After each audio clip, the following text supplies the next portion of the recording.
మంచి రాజు. ఈ కథలో మనం ఒక మంచి రాజు గురించి తెలుసుకుందాం. ఒకప్పుడు దక్షిణ భారతదేశంలో ధర్మవర్మ అనే మహారాజు ఉండేవాడు. అతను చాలా తెలివైనవాడు, ధనవంతుడు, దయగలవాడు. తన ప్రజల కోసం ఎల్లప్పుడూ అతను చాలా మంచిగా ఆలోచించి మంచి మంచి పనులు చేసేవాడు. ఎప్పుడూ తన ప్రజల సురక్షితం కోసం ఆలోచించేవాడు.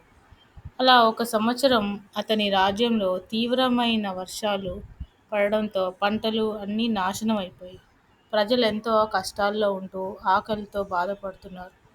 ఒకరోజు మహారాజు చూసి, ఈ డబ్బుని ధనాన్ని నేనేం చేసుకుంటాను, నా ప్రజలు సురక్షితమే నాకు కావాలి అని చెప్పి తన దగ్గరున్న బంగారాన్ని, ఆభరణాలని అన్నిటినీ విక్రయించి ప్రజల కోసం అన్నదానాలు, అన్నదాన కళాశాలలు ప్రారంభించాడు.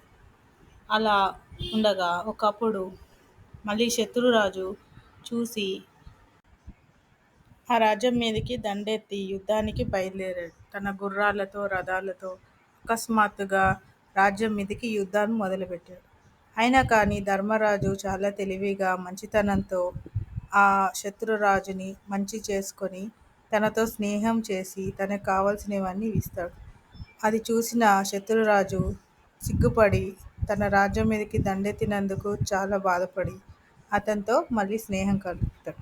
అలా ధర్మరాజుకి ఎవరు కూడా శత్రువు లేకుండా శాంతి సమాధానాలతో ఎంతో హాయిగా సురక్షితంగా తన రాజ్యంలో ఉన్న ప్రజలంతా జీవిస్తూ ఉంటారు.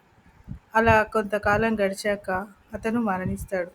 అది గుర్తు చేసుకొని చాలామంది రాజ్యంలో ఉన్నవారు తనకి విగ్రహాన్ని కట్టి అతనికి రోజు దండం పెట్టుకొని నమస్కారం చేసుకొని ఆయనని గుర్తు చేసుకుంటూ ఆయన ధర్మకార్యాలు, ఆయన చేసిన మంచి పనులన్నిటినీ గుర్తు చేసుకుంటూ ఉంటారు. తన రాజ్యంలో ఉన్న ప్రజలందరూ సురక్షితంగా సంతోషంగా ఉన్నందుకు ఆయనని గుర్తు చేసుకుంటూ ఉంటారు.